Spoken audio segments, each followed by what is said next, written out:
బండి ఒకటి కడిగి తీసుకొచ్చినాను. ఎందుకు కొడుతున్నావు? ఎందుకు బండి ఒకటి కడిగి తీసుకొచ్చినాను?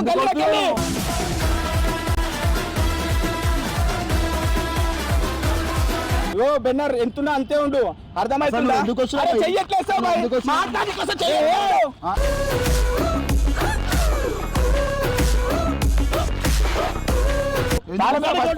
బండి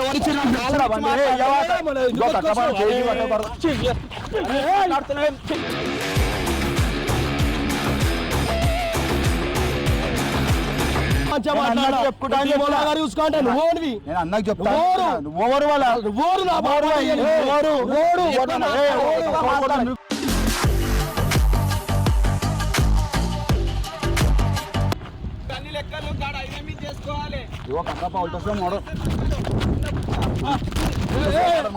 మాట్లాడండి.